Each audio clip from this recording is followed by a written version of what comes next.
Bienvenidas y bienvenidos al nuevo episodio de la evolución del derecho internacional privado en Latinoamérica desde la mirada de mujeres juristas, en el marco del festejo de los 50 años de la CIVI.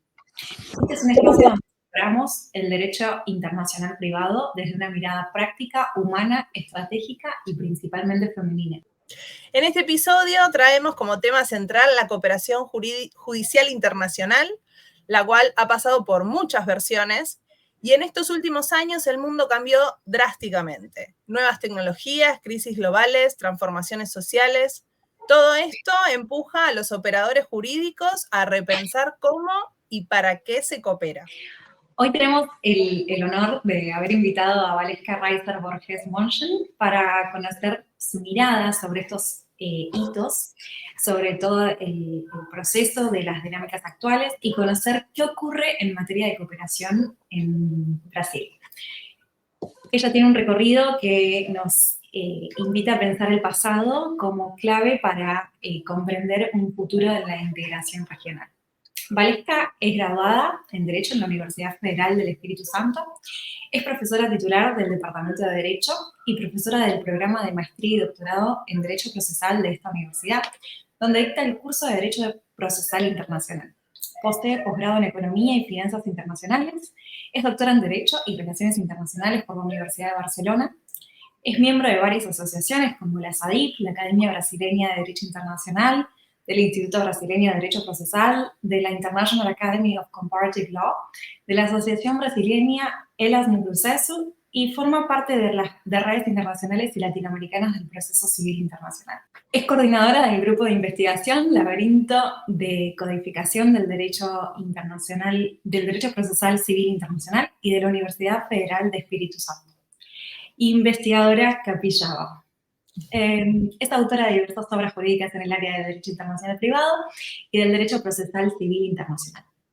Una vez más, gracias, Valesca, por estar acá con nosotros. Bueno, a mí, muchas gracias. Es un honor participar de esta iniciativa que remarco ser una importante iniciativa, no solamente para debatermos a respeito de los 50 años de la CIDI, pero sí a partir de una mirada de mujeres. Entonces me siento muy honrada, estoy muy feliz de estar aquí y deseo un suceso absoluto, ¿no?, para este proyecto. Muchas gracias, muchas gracias. Bueno, pasando un poco al tema, como decíamos, en los últimos años la cooperación en toda Latinoamérica se reinventó varias veces. Desde tu punto de vista, ¿qué eventos o iniciativas considerás hitos fundamentales en la evolución de la cooperación internacional en Latinoamérica? Es verdad, la cooperación jurídica es fundamental para el desarrollo del derecho internacional privado, ¿no?, sobre todo en América Latina.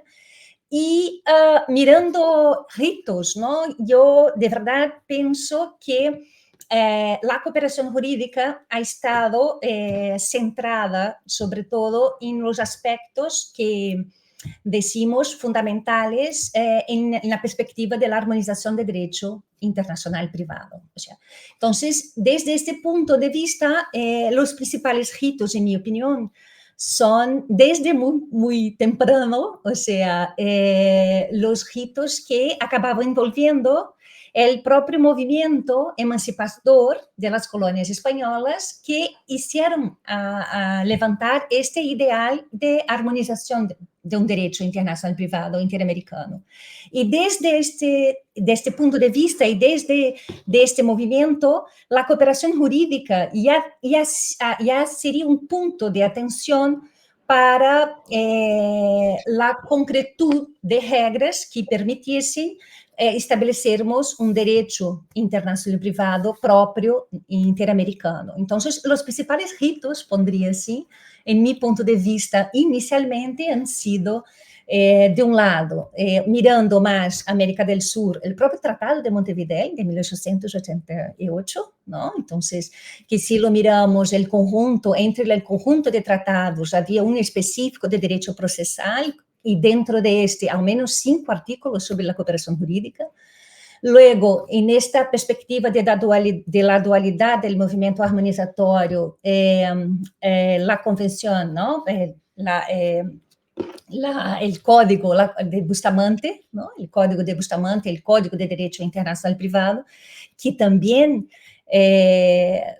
trabajó pesadamente la perspectiva de la cooperación jurídica en todos sus grados, y estos dos instrumentos iniciales, mirando esa transformación regulatoria de la cooperación jurídica, han sido cruciales no solamente desde el prisma de su aplicación intrínseca, porque además esos instrumentos, incluso el Tratado de Montevideo en 1940 aún está en vigor, y el Código de Bustamante también está en vigor en algunos países, como en Brasil, pero más que su aplicación inmediata, lo que sí me parecieron es servir de base para una futura codificación que ha sido institucionalizada a partir de los esfuerzos de la OEA y, sobre todo, a partir de las CIDIPs, ¿no? Entonces, si miramos en el campo de las CIDIPs, podemos afirmar, sin sombra de duda, ser el locus fundamental de la armonización del derecho internacional privado, y desde muy temprano, en la CIDIP 1, esta mirada, ¿no?, ha sido también a luz, en la búsqueda por la regulación de la cooperación jurídica, ¿no? La Convención de Exhortos y Cartas Rogatorias está en la CIDIP 1, en la CIDIP 2 su protocolo, después otras muchas convenciones de pruebas, y las convenciones sobre alimentos y subtracción, ¿no? Y de que, aunque directamente no regule la cooperación, pero sí lo hace de forma indirecta. Entonces, también me parece ser fundamental y un rito muy importante esta solidificación de la armonización en el ámbito de la OEA.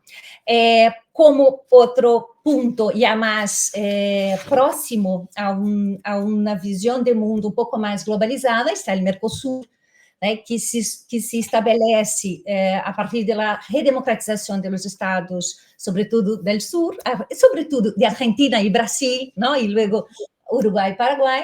Entonces, sí que se consolida con un espacio por una búsqueda obviamente, de objetivos de movilidad económica, etcétera, pero sí es un locus también creador de reglas que analicen, regulen y faciliten las relaciones jurídicas pluriconectadas. Entonces, también remarco el Mercosur. Y más contemporáneamente, desde el prisma, más una vez, regulatorio, y desde el paradigma de la armonización, también levanto, enquanto um rito fundamental, la labor del Comitê Jurídico Interamericano, ¿no? E, em particular, tendo em vista este impacto das tecnologias de informação e comunicação em nossa vida, aqui estamos, né? Esta preocupação que tienen y tuvo el comité, por ejemplo, en aprobar el Guía de Buenas Prácticas, ¿no? En materia de cooperación judicial internacional frente a los aspectos tecnológicos. Entonces, para mí, un poco, esses serían, assim, algunas curiosidades y algunos elementos que, de cierto modo, moldaron la regulación de la cooperación jurídica en nuestro espacio regional, ¿no? Creo que han sido estos elementos.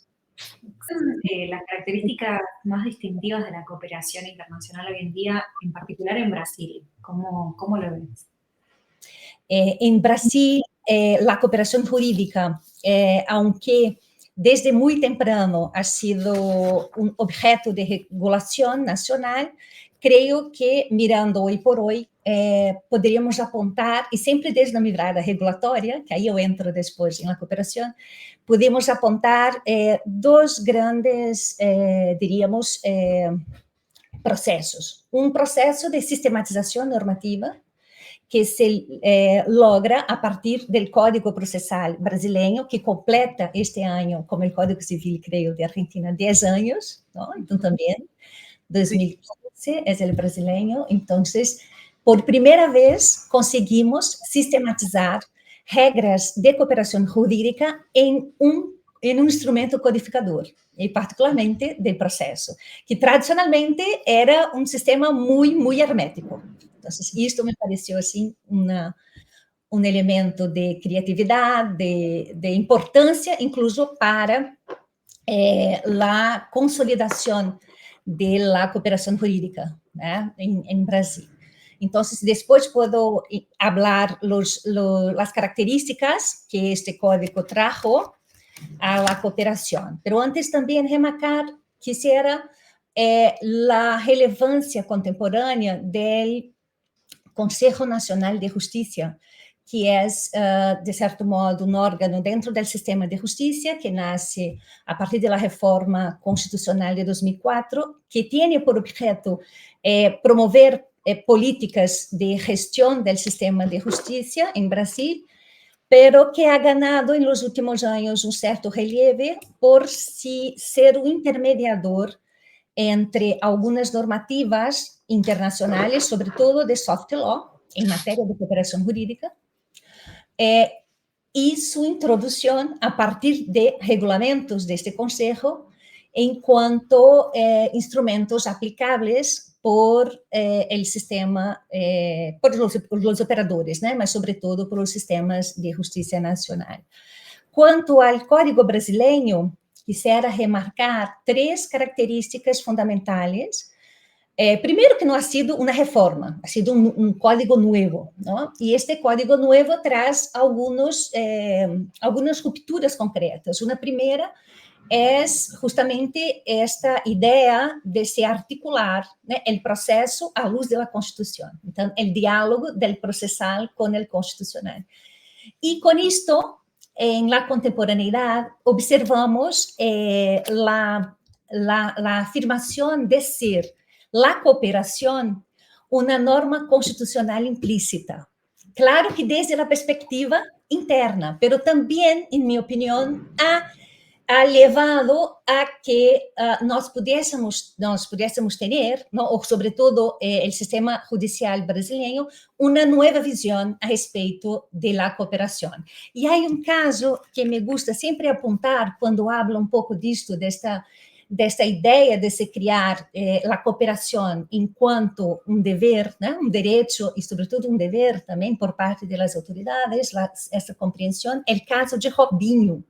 Robinho ha sido un jugador de fútbol, estaba en Italia, ha sido condenado en la última instancia por las autoridades judiciarias del sistema italiano. Él huye a Brasil, regresa a Brasil. Como es un brasileño nato, no puede ser extraditado, ¿no? Entonces, ¿qué hace la autoridad judiciaria, ¿no? Pues, ¿qué hace Italia? Solicita el reconocimiento de una sentencia para algunos en materia penal, pero sobre todo una sentencia que solicita que la transferencia de la ejecución de la pena a Brasil, o sea, que Robinho realice, ¿no? La pena condenada en las cárceles brasileñas. Y ha sido la primera vez que el STJ, ¿no?, el Superior Tribunal de Justicia, en una decisión colegiada, ¿no?, reconoce una sentencia de naturaleza penal que usualmente, ¿no?, no se reconoce en Brasil.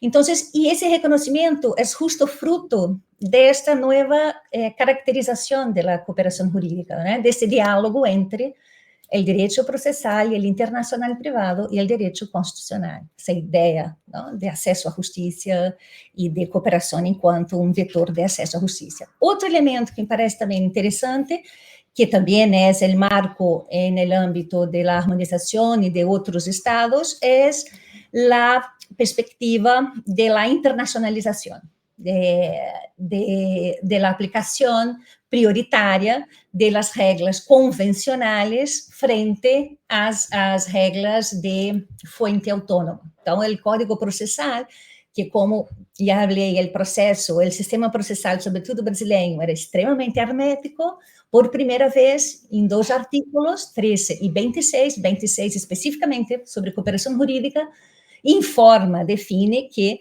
deberán ser aplicadas las convenciones ¿no? Que Brasil sea parte. Entonces, el código solo será aplicado de forma subsidiaria. Entonces, isso também é muito importante para Brasil, que tinha um sistema, diríamos assim, um pouco tímido quanto a sua integração.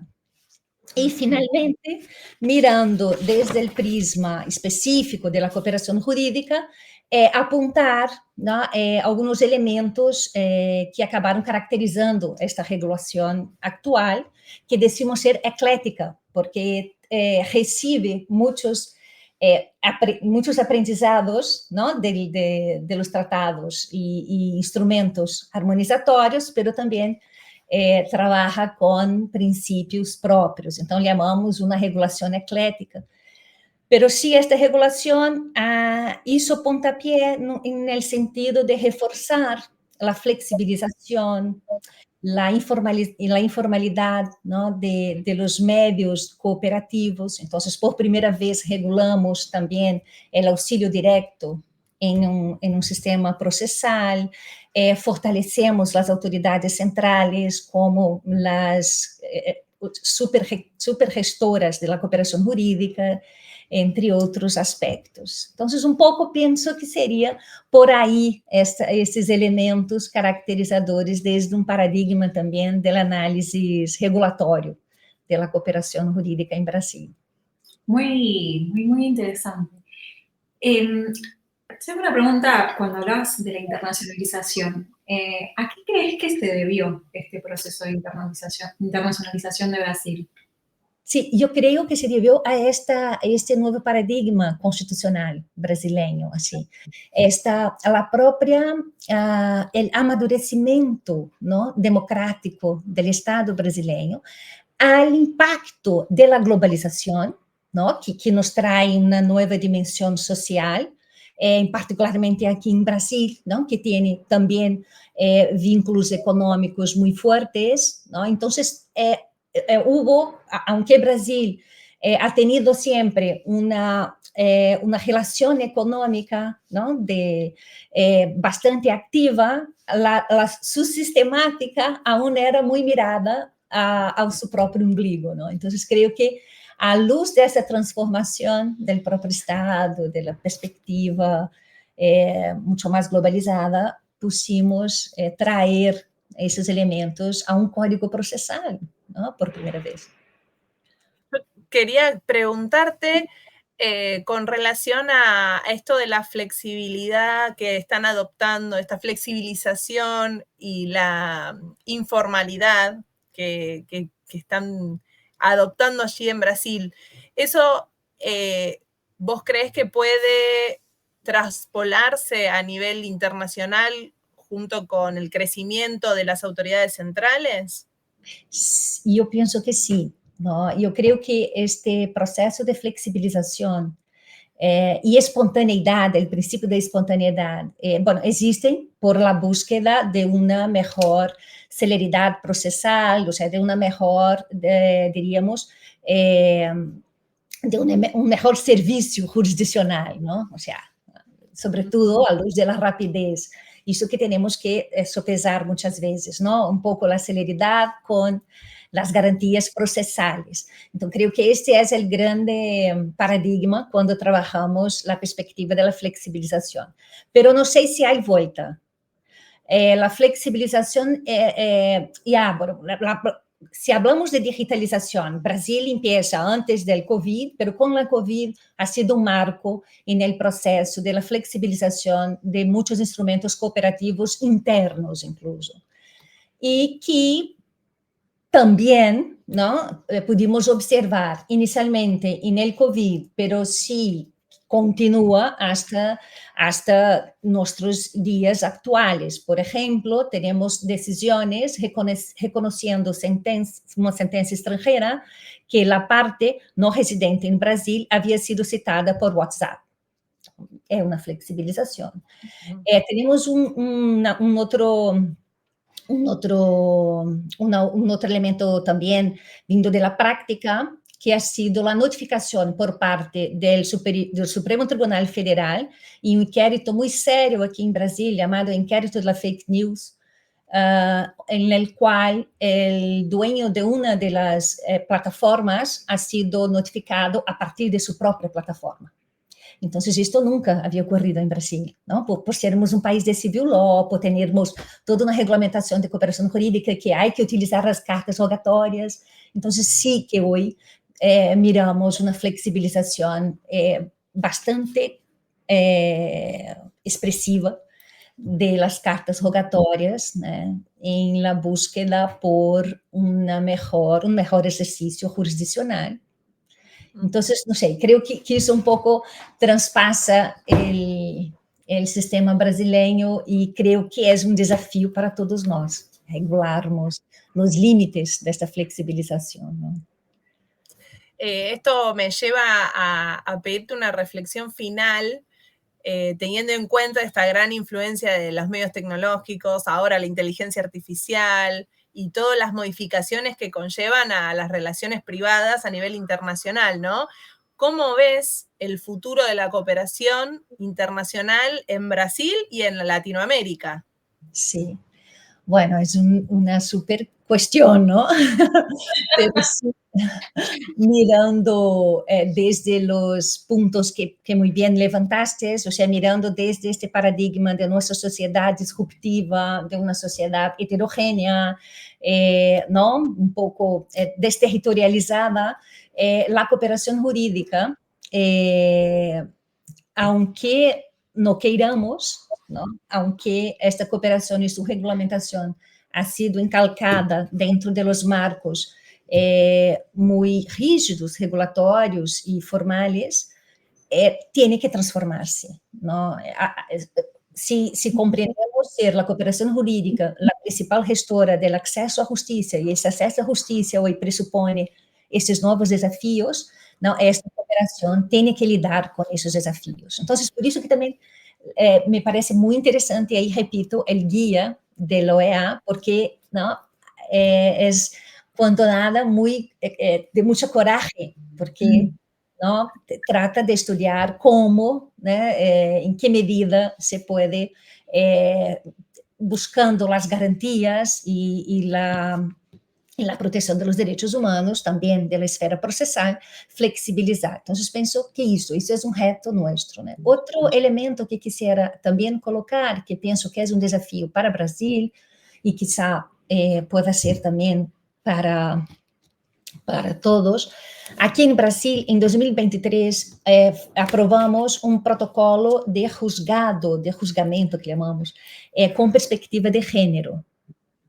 Entonces, pienso que para Brasil específicamente, expandir, ¿no? Este protocolo de julgamento de género para las cuestiones pluriconectadas, sobre todo de derecho de familia, donde haya cuestiones de violencia doméstica, ¿no? O la vulnerabilidad de una de las partes. Entonces, pienso que también esta mirada desde un paradigma de género es fundamental en la cooperación jurídica, ¿no? Pienso.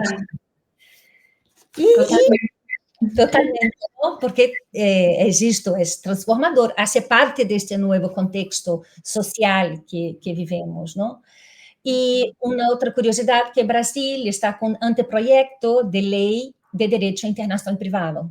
Entonces, el desafío nuestro es que ese anteproyecto camine y que podamos contar con una legislación más clara, ¿no? A respeito de derecho internacional privado, y en ese anteproyecto trabaja la cooperación jurídica internacional, incluso se hace mención a la utilización de mecanismos tecnológicos, ¿no? También de la aceptación de mecanismos y estructuras tecnológicas para vehicular los pedidos de cooperación jurídica.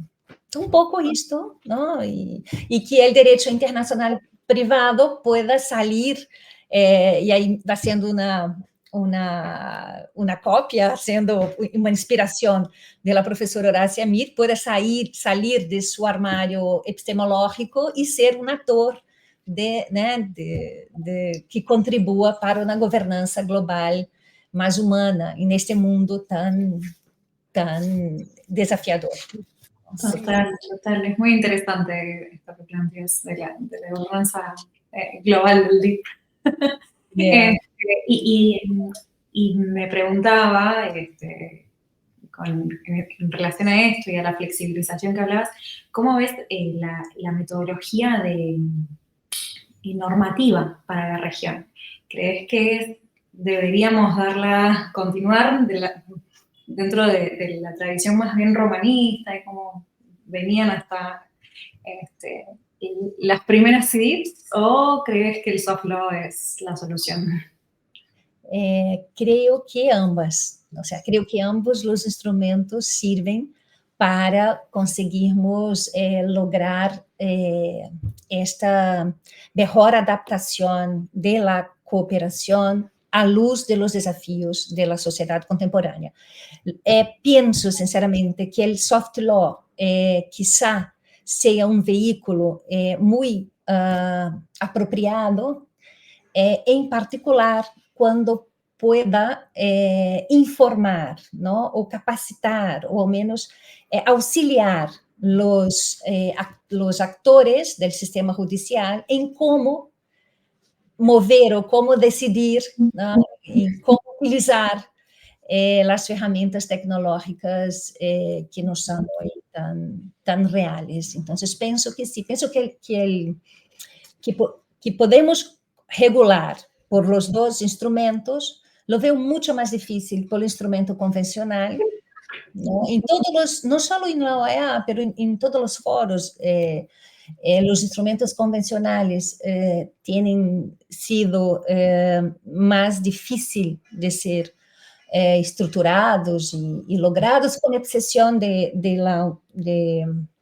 la UNCITRAL, que también creo que es un desafío de Brasil en términos de cooperación jurídica, que es establecer un régimen más apropiado para el reconocimiento de acuerdos advindos de mediación, sobre todo comercial. También creo que este es un desafío para todos en derecho internacional privado, de cómo hacer con que terminar este gap, ¿no? de los acuerdos de mediación, no estarem siempre sujetos a las contradicciones de las legislaciones de los estados nacionales. Es necesario, de verdad, un instrumento que permita a facilitación de su reconocimiento. Entonces, pero sí pienso que en el actual paradigma del mundo, la soft law será más fácil lograrmos una armonización a través.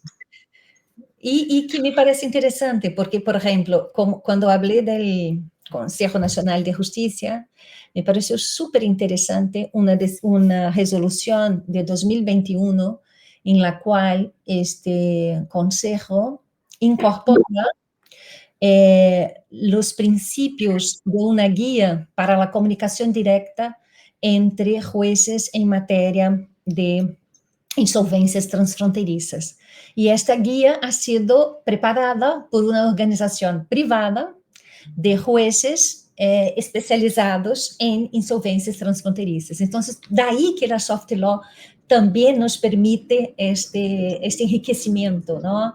Y quizá esté más adecuada a este pluralismo que vivenciamos hoy en nuestra sociedad ¿no? global.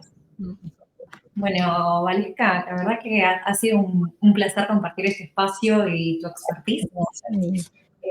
Realmente una charla hermosa y que nos acerca a todos estos puntos, junto con el resto de las entrevistas de nuestro continente, que a veces estamos tan cerca y tan lejos.